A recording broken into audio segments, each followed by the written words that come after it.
Olá, hoje eu vou falar sobre atividade inclusiva na educação infantil. Como trabalhar a inclusão nas escolas? A escola, ela é um espaço democrático que deve estar aberto e preparado para receber todos os alunos. A educação infantil, fase inicial da formação acadêmica, representa o primeiro contato das crianças com esse universo repleto de aprendizados e de novas descobertas. E a inclusão nesse período é fundamental, pois além de todos os desafios que os pequenos terá ao iniciar a socialização, é preciso levar em conta que esse é um dos primeiros momentos em que o estudante estará longe dos olhares de sua família. A importância da inclusão nas escolas. De acordo com o artigo 205 da Constituição de 1998, a educação, direito de todos e deveres do Estado e da família, será promovida e concedida com a colaboração da sociedade, visando ao pleno desenvolvimento da pessoa, seu preparo para o exercício da cidadania e sua qualificação para o trabalho. Todos nós, como cidadãos brasileiros, temos direito à educação, sendo em qualquer tipo de restrição, sendo que qualquer tipo de restrição em relação a isso não é correto e impede que esse direito seja exercido. Por isso, o debate sobre inclusão desde a educação infantil vem se fortalecendo bastante nos últimos anos. Por muito tempo, a educação inclusiva era realizada de forma paralela por instituições de ensino especializadas nessa área. Porém, muitas escolas são investindo em ações reais de inclusão para que todas as crianças aprendam a se desenvolver no mesmo ambiente, sendo respeitado o tempo e as necessidades de cada uma. A instituição de ensino se compromete a oferecer atividades diárias nos quais os alunos da educação infantil possam cultivar o respeito, a cidadania, o cuidado de si e do outro, a aceitação, o companheirismo e tantos outros valores necessários para a formação do cidadão justo, ético e que respeita a diversidade que tanto contribui para o nosso desenvolvimento. Para as crianças portadoras de necessidades especiais, participam de um processo de inclusão, participar de um processo de inclusão é necessário para que ela tenha acesso a estratégias multidisciplinares que irão ajudar no desenvolvimento da linguagem, das competências e das habilidades motoras, cognitivas e emocionais que são fundamentais para a sua formação. Esse acompanhamento exige muito preparo e conhecimento dos gestores e professores, pois a inclusão é uma etapa complexa, repleta de desafios, mas essencial para que as crianças tenham esse estímulo desde a educação infantil e as preparem para os próximos passos que serão ainda mais desafiadores. Como mencionamos no tópico acima, na nossa pesquisa, a inclusão na educação infantil é uma ação social e cidadã muito importante, pois ajuda diretamente as crianças com necessidades especiais e também promove um aprendizado valiosíssimo para todos os alunos, que é o respeito e as diferenças. Para trabalhar a inclusão na educação infantil, na prática, é essencial que a equipe pedagógica faça um planejamento das atividades que são significativas para os alunos e que promovam a integração.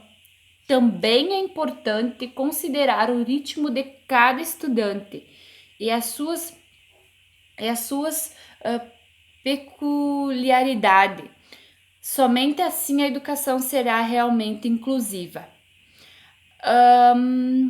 Algumas atividades que os educadores podem desenvolver nas aulas na educação infantil.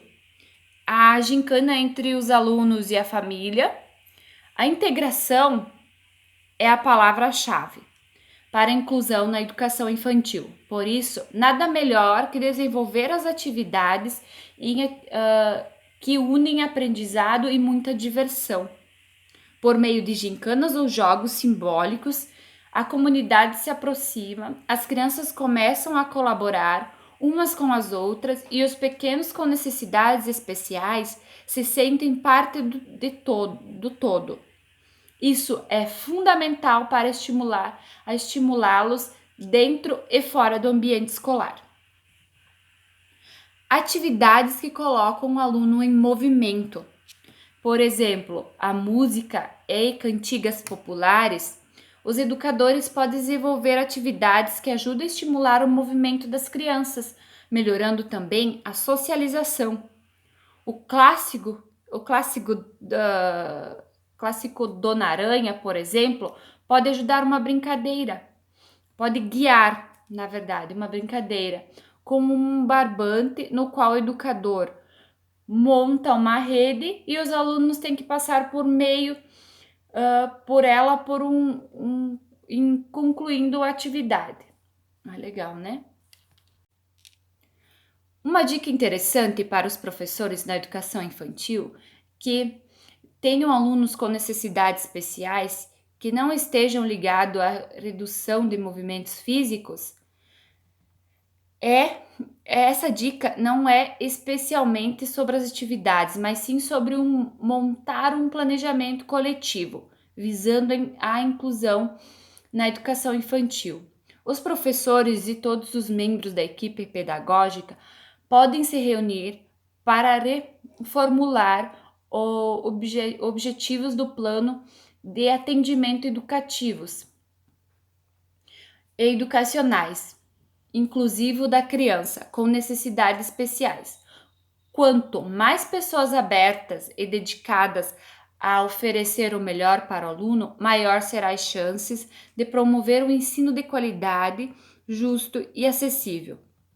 Pode-se notar, a inclusão na educação infantil é muito importante, mas a gestão escolar também é fundamental para o sucesso desse processo, pois, quando bem feita, possibilita que os professores e gestores possam focar nas atividades exclusivas. Programa Educação Brasileira. O assunto do primeiro bloco é Educação Infantil Inclusiva. No estúdio, Ederson Graneto entrevista a psicóloga Marie-Claire Seckel sobre pesquisa a respeito dos resultados da educação inclusiva na pré-escola pública. Uma pesquisa feita pelo Instituto de Psicologia da Universidade de São Paulo identificou vantagens em se promover a educação inclusiva desde a pré-escola. E a coordenadora dessa pesquisa está conosco aqui hoje, é a Marie-Claire Seckel. Tudo bem, Marie-Claire? Então explica pra gente como é que você resolveu pesquisar, você é psicóloga, né? Resolveu pesquisar a questão de integrar desde cedo pessoas com alguma deficiência, enfim.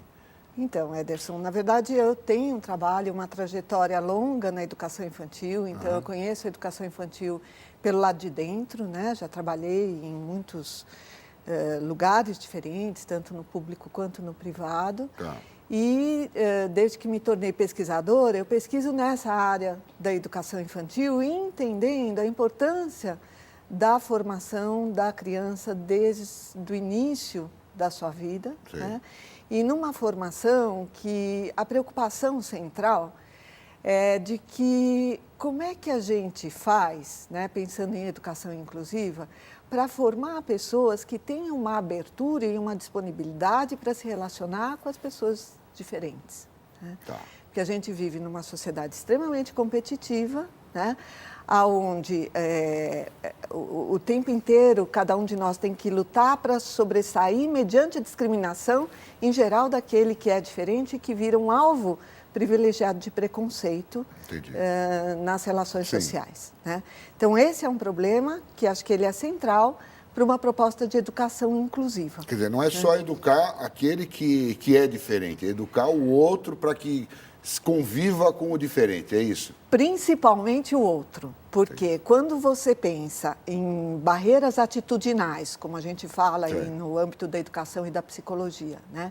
São essas que têm que ser enfrentadas e transformadas para que as relações sociais possam se dar de uma maneira igualitária, né? Então, como que eu vou transformar isso? Não é modificando algo naquele que é alvo de discriminação e muitas vezes de preconceito e que está, vamos dizer, a gente fala excluído de alguma forma, né? É no outro. É modificando no outro. Por isso que a educação inclusiva, ela deve ser pensada em relação a todos que são atores no processo educacional.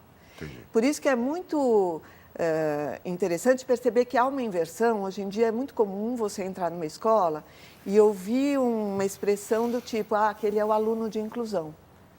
Se eu falo aluno de inclusão, eu já estou tirando o foco de trabalhar o processo inclusivo entre todos, né? Porque todos nós somos os de inclusão, né? Essas barreiras atitudinais, elas precisam ser modificadas em cada um de nós, porque existe um processo social, né, que é maior e que é determinante do modo como a gente se estrutura. Quer dizer, deixa eu ver se eu entendi. Não é só a questão da palavra, é a atitude com elas. Não adianta falar que ele é um aluno de inclusão, não falar assim, aquele é um aluno deficiente. Como se a questão fosse ele.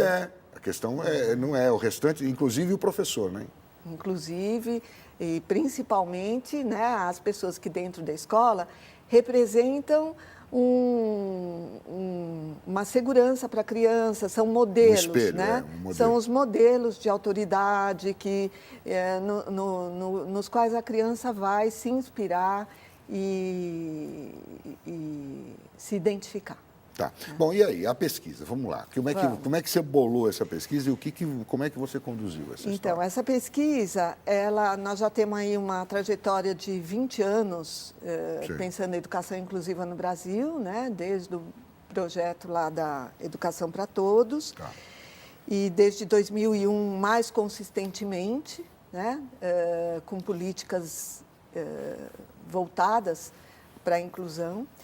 E aí, bom, vamos avaliar isso. Como é que isso tem acontecido, que efeitos isso tem na vida dessas pessoas que estão vivendo esse processo de inclusão, né? Tá.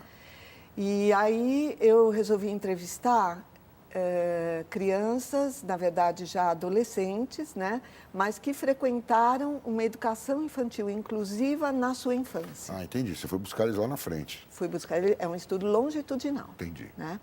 Agora, não é qualquer educação inclusiva, porque para mim a educação inclusiva não é simplesmente matricular uma criança dentro de uma escola. Sim. Não é esse contato físico, é uma educação que tem um cuidado verdadeiro, né, na forma como recebe essas crianças e faz um trabalho formativo com elas. Como é que ela faz o menino entrar no grupo?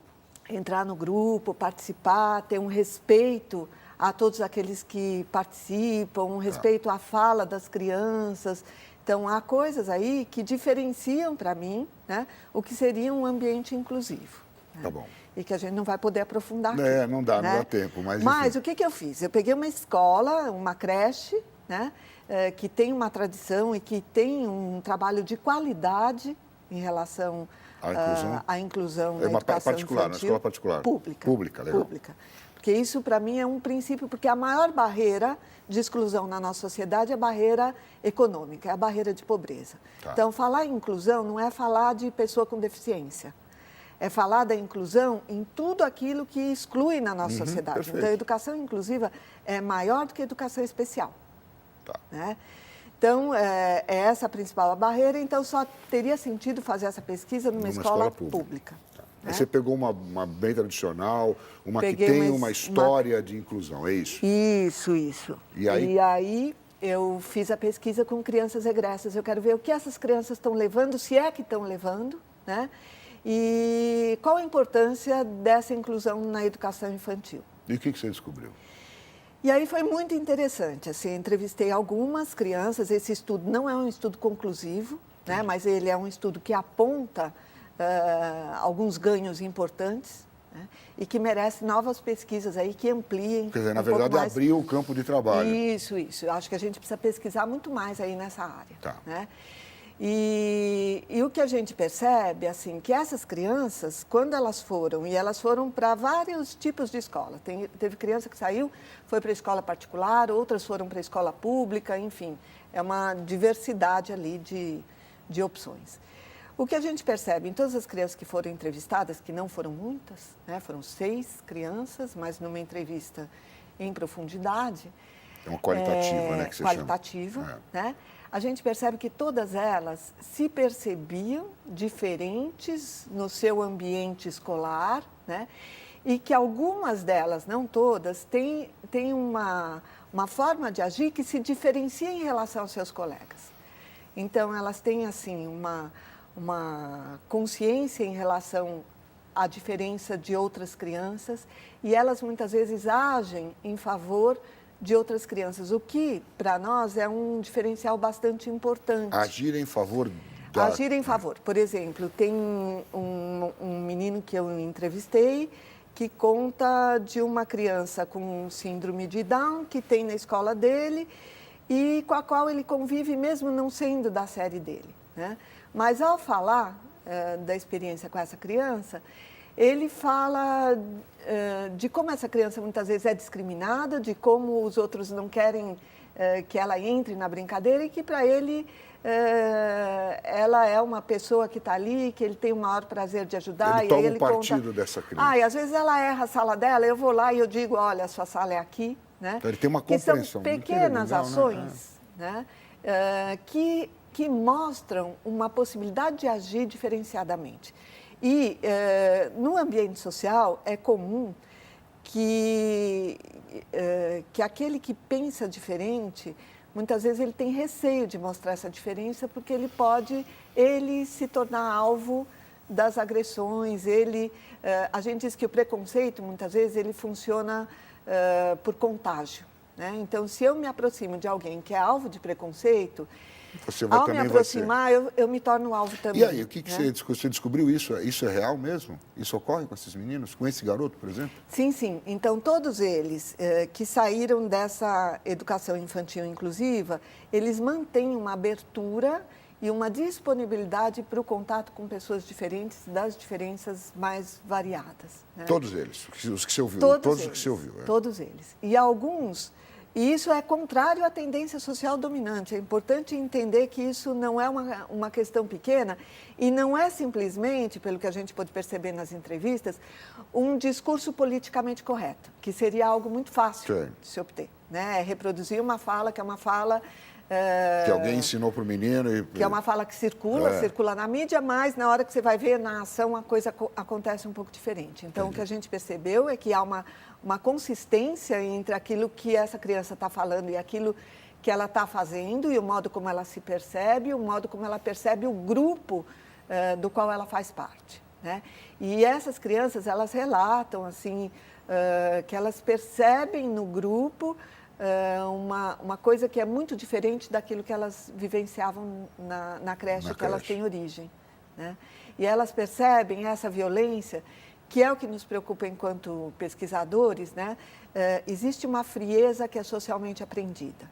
Essa frieza é a raiz de uma violência que se reproduz no ambiente social e o nosso ambiente social ele é muito violento. Violência que se manifesta como indiferença diante do sofrimento do outro. Você diria que a educação inclusiva, ela prega ou, enfim, ela treina a tolerância, a nossa tolerância? Quer dizer, essa tolerância que não seria só com o outro que é diferente, mas com tudo, com a tolerância com a vida social? Na verdade, ela não treina, né? Ela seria um aprendizado que começa com cada um, né? De eu poder me aceitar, de eu poder me dizer para o outro e poder reconhecer quem é o outro, né? E não mediante o estereótipo ou E na pré-escola é barreira. mais fácil isso?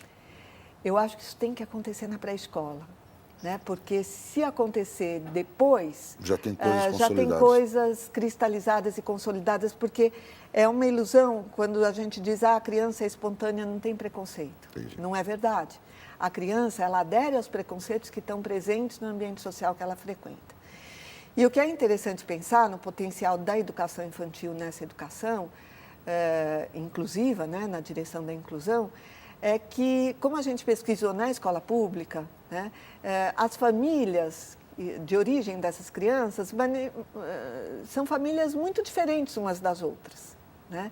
E muitas dessas famílias são famílias que estão, onde o preconceito está mais presente, que tem questões em relação às relações com aqueles que são alvos de discriminação na sociedade, mas que a escola, e aí é uma questão importante para a gente prestar atenção, ela consegue, né, mediante um trabalho de qualidade e ao longo de vários anos na formação dessas crianças, por si só, criar uma formação ou trabalhar no sentido de uma formação consistente de abertura aos outros. E agora o que eu quero investigar, que é o próximo passo, é a mudança que essa educação infantil inclusiva produz nas famílias. Porque produz. Então, porque deve produzir, né? Produz. Se ele vai para... Quer dizer, ele está acostumado num ambiente, vem para a escola, encontra outro ambiente, ele leva isso para casa, Ele né? leva isso para casa. E como na educação infantil as famílias estão muito mais próximas da escola, seja no levar e buscar, seja na preocupação em relação às suas crianças pequenas, né? O diálogo com essas famílias ele é muito mais intenso. A escola participa mais e troca mais com os pais e responsáveis pelas crianças na educação infantil do que no ensino fundamental e que dirá no médio. Né? Onde Quer dizer, você poderia dizer que, assim, com uma pequena conclusão, que a sociedade ganha com a educação inclusiva na pré-escola, principalmente na pré-escola? Não tenha dúvida. Eu acho que, principalmente na pré-escola, se a gente fizer esse trabalho bem feito, a gente vai ter ganhos que se sustentam ao longo da vida escolar, né? E que é muito mais complicado você começar a trabalhar com essas barreiras depois que elas já estão constituídas, fortalecidas, cristalizadas, e aí se Porque trata... o cara já tem uma ideia a respeito de uma coisa, ele não é flexível com relação Isso, àquilo. é muito mais complicado de você transformar, não tem dúvida. E qual é a idade que começa? Você fala pré-escola É creche e pré-escola. A 3, educação 4. infantil é 0 a 5 hoje, né? Então, começa desde a creche mesmo, Desde a creche? desde pequenininho, sem dúvida, né? E uma coisa que a gente observou também nessa experiência de educação infantil inclusiva é que é importante essa abertura, sem ser pelos estereótipos. Você não precisa dizer que a criança é cega, que ela é deficiente, que ela tem qualquer outra questão. Não, é pela experiência, né? Tanto que, para muitos entrevistados, para alguns dos entrevistados, né, que não foram muitos, eles lembram de crianças que eles conviveram com deficiência múltipla, por exemplo, mas que eles, na época, não sabiam que era uma criança com deficiência. E eles foram entender isso anos depois. E isso foi muito importante, porque eles se abriram para uma experiência com essa criança. E essa experiência, ela... De alguma forma é enriquecedora, né? É muito enriquecedora e não tem um julgamento e um estereótipo, já que previamente diz o que essa criança pode ou não pode. Então, por isso você falou aquilo no começo, né? Que o professor não pode falar, esse é da educação o da inclusão, ele tem isso, ele pode fazer isso ou aquilo, não. É legal deixar rolar. Não. A gente tem que criar um ambiente de abertura. Marie-Claire, muito obrigado pela sua presença aqui. Obrigada na Univesp pela TV, oportunidade. E parabéns pela pesquisa interessante. Boa sorte. Quando fizer a outra, vem aqui contar pra gente, tá venha bom? sim, obrigada. Começa o segundo bloco do programa Educação Brasileira. O assunto é Unesp Aberta. No estúdio, Ederson Graneto entrevista Klaus Schlusen Jr., coordenador de mídias da Unesp, sobre o projeto que dá acesso pela internet a materiais didáticos da universidade. Em 2012, várias universidades em todo o mundo passaram a divulgar através da internet videoaulas, textos, livros, trabalhos acadêmicos, entre outros conteúdos dos seus cursos de graduação e de pós-graduação. A Universidade Estadual Paulista Júlio de Mesquita Filho, a Unesp, também acompanhou essa tendência. É sobre isso que nós vamos conversar agora com o coordenador do Núcleo de Educação à Distância da Unesp, o NEAD, Klaus Lunzen Júnior, sobre essa iniciativa, né? Então, já faz algum tempo que vocês estão com esse material no ar. Quanto que vocês têm de material da universidade? Que cursos vocês priorizaram? Teve uma prioridade para esse trabalho? Bom, a Unesp Aberta é uma iniciativa da universidade no sentido de disponibilizar todo o conhecimento que a universidade produz dentro do seu meio acadêmico, e a ideia que nós construímos com esse projeto é de aproveitar o material que é produzido nos projetos da Univesp, dos cursos da Univesp nos quais a gente participa, e outros cursos de educação à distância, e nos programas de incentivo ao uso de tecnologia nos cursos presenciais, e aproveitar este material construído, que engloba textos, vídeos, softwares, animações, enfim, atividades, uma série de materiais. Videoaulas, né?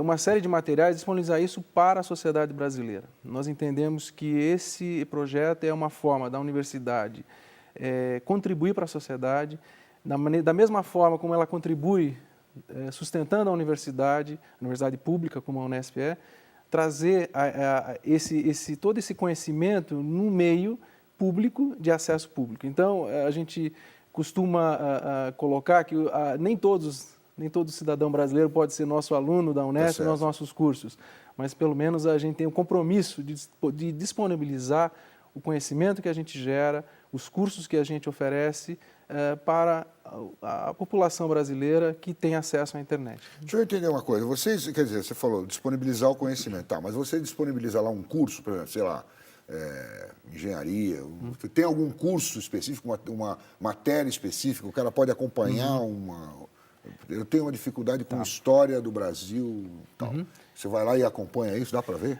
Sim, a ideia, por exemplo, vou citar um exemplo de História da Educação, que é uma das disciplinas do nosso curso de Pedagogia no programa na Univesp. Tá. Na disciplina História da Educação, que está disponível na Unesp Aberta, nós temos todos os materiais dessa disciplina, incluindo os textos. As videoaulas, as atividades que os nossos alunos do curso de Pedagogia desenvolvem. Então, o público pode ter acesso a todo esse material. Ler os textos, ler as atividades, fazer as atividades. Evidentemente, essas disciplinas elas não são certificadas. A gente não vai ter um certificado para isso. Né? Exatamente. A não ser que ele faça o curso através da Univesp. Da Univesp, exatamente. Mas ele tem acesso a todo o material. E um canal de comunicação com a universidade. É claro que não é um canal para sanar dúvidas, não, mas é um canal de informações gerais, de orientação geral, né? Nós pretendemos ampliar nós estamos com um programa já para o segundo semestre de ampliação. A meta é a gente ampliar consideravelmente a quantidade de cursos hoje que a gente tem disponível, né? Mas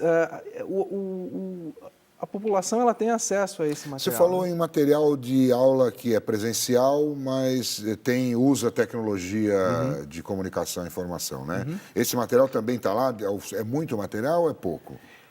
Olha, esse material é construído. Nós tivemos 2 editais dentro da universidade que fomentaram o uso de tecnologia no ensino presencial. Tá. Os cursos normais. Tendência, os cursos normais. Há uma tendência da reitoria da Unesp de dar continuidade a esses editais no sentido de fomentar esse uso de tecnologia nos cursos presenciais. E nós estamos agora, para o segundo semestre, nós já fizemos um cadastramento de acho que uns 5 ou 6 cursos presenciais de materiais que foram para o Unesp Aberta. Tá. E para o segundo semestre, nós estamos com uma equipe de profissionais que estarão dedicados a publicar esses cursos na Unesp Aberta. Então, nós vamos ter um conjunto de disciplinas que se combinam entre os nossos cursos à distância e os nossos cursos presenciais. Esse é o nosso grande objetivo, quer dizer, oportunizar não só a comunidade, a sociedade brasileira, mas aos nossos docentes a condição dele colocar o seu material, aquele material que ele usa no seu curso, à disposição. Mas e aí, como é que é isso? Se o curso é presencial, o que eu tenho lá na internet que pode me interessar, vamos dizer, de uma determinada disciplina?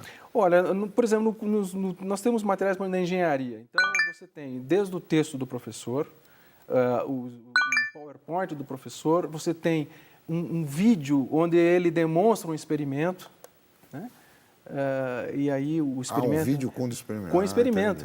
Por exemplo, na área de engenharia tem um experimento, eu não sou da área de engenharia, sei lá, mas... cisalhamento, qualquer coisa assim. Exatamente. Né? Então, e este material pode ser assistido, esse vídeo, né, com aquele experimento, pode ser... Então, e aí a questão maior é que o professor, ele publica esse material, os seus alunos, os próprios alunos podem rever o material. Podem rever o material e, da mesma forma como qualquer pessoa com acesso à internet pode ter acesso a esse vídeo. E como é que faz? Tem que se inscrever? Eu estou aqui com a página, Isso. Vamos mostrar um pouquinho aqui essa página. Unesp Aberta, né? Eu vou colocar o endereço, é www.unesp.br/Unesp Aberta, tudo junto. Então você entra aqui numa página inicial e tal, e essa página te leva para cursos de exatas, cursos de humanas, né? Cursos de biológicas, e-books, biblioteca digital. Tem muitos títulos de biblioteca digital? Nós temos, com a biblioteca digital e o acervo digital, nós temos em torno de 18 mil objetos. 18 mil objetos? 18 mil objetos. Porque a característica da biblioteca digital e do acervo digital era um pouco diferente dos cursos que estão colocados nas áreas de exatas, biológicas e humanas, porque tanto o acervo quanto a biblioteca digital é um recurso de disponibilização de objetos educacionais. Então, por exemplo, no acervo digital, nós temos em torno aí de 16 mil objetos educacionais que compreendem software, vídeos... que software que eu posso usar em sala de aula, por exemplo, eu sou professor, quero achar um software para usar com os meus alunos. Tem lá, posso baixar e usar? Pode baixar e usar. Todos esses materiais são públicos, de domínio público. O professor, e esse é o recado, acho que o principal recado, e a Unesp tem feito um trabalho de capacitação de professores, no sentido de mostrar para o nosso professor que ele tem isso de forma gratuita, de um acesso livre e que ele pode usar em sala de aula. Então, o acervo digital da Unesp, ele tem hoje em torno de 16, 17 mil objetos educacionais. Em parceria com o Ministério da Educação, junto com o próprio repositório do MEC e os objetos que a própria universidade produz. Então, esses materiais, eles estão disponíveis. É um grande repositório, um conjunto enorme de materiais que podem ser utilizados pelo nosso professor. Falta, eu creio, e aí é o papel, por exemplo, do curso de pedagogia da Unesp, é capacitar, formar esse professor para usar esse material. Então, o papel da Unesp Aberta é de criar esse canal de acesso, e é um acesso público, gratuito, onde ele tem pode que se inscrever? Como é que faz? Você tem que ter um cadastro muito simples que cada usuário faz quando acessa um curso. A gente quer saber quem é o nosso usuário. Nós temos hoje 80% dos nossos usuários, pessoas do Brasil, 20% de outros países. Então, vocês têm outras línguas? Eu estava vendo aqui, você ainda não se identificou, português, Brasil, inglês, espanhol... A meta é traduzir estes materiais. É claro que a gente tem uma limitação de profissionais que estão fazendo esse trabalho, mas a meta é de a gente ter, até o final de 2012, uma grande quantidade dos nossos cursos traduzidos para inglês e para espanhol. Portanto, a gente disponibiliza esse material para uma comunidade, né, num âmbito muito maior. Trabalho acadêmico, alguma coisa que seja feita na universidade, produzida na universidade, também está lá? Tá. Na Unesp Aberta, quando você acessa o item acervo digital, todas as teses e dissertações da universidade estão publicadas lá. Então, todas? Todas. Eu não lembro exatamente o número, mas... De que época para cá? Todas que foram registradas, que tem o formato digital, que são entregues em formato digital para a universidade, eles estão publicados. Eu creio que são uma quantidade em torno de 15 mil teses e dissertações atualmente. Né? Então, a Unesp Aberta é uma iniciativa de você abrir a universidade, como o próprio nome já caracteriza, de trazer esse conhecimento, quando a gente fala do conhecimento que a gente produz dentro da academia, para a população brasileira com a questão da tradução desses materiais para as outras línguas e disponibilizar isso no âmbito internacional. Né? Como as outras universidades do mundo todo estão fazendo, o MIT fez isso, tem um monte de gente Harvard, fazendo isso. Harvard, Stanford, todas as principais universidades no mundo estão trabalhando com isso. E a ideia é valorizar o professor da universidade, o pesquisador da universidade que produz conhecimento, que elabora seus cursos, porque quando você entra num curso, você tem uma identificação de quem é o autor, os autores daquele curso, quer dizer, você tem acesso ao látis desse professor, você pode conhecê-lo melhor, você tem acesso a uma biografia, você tem acesso à ementa do curso, à bibliografia do curso e todos os materiais que, na verdade, compõem essa disciplina ou esse curso deste professor ou deste grupo de professores. Tá bom, Klaus. Muito obrigado pela sua presença aqui mais uma vez, parabéns pela iniciativa e quando tiver mais informações sobre o portal, vem aqui conversar com a gente, tá bom? Nós que agradecemos. Obrigado. Fim do programa Educação Brasileira, produção da Univesp TV, canal da Universidade Virtual do Estado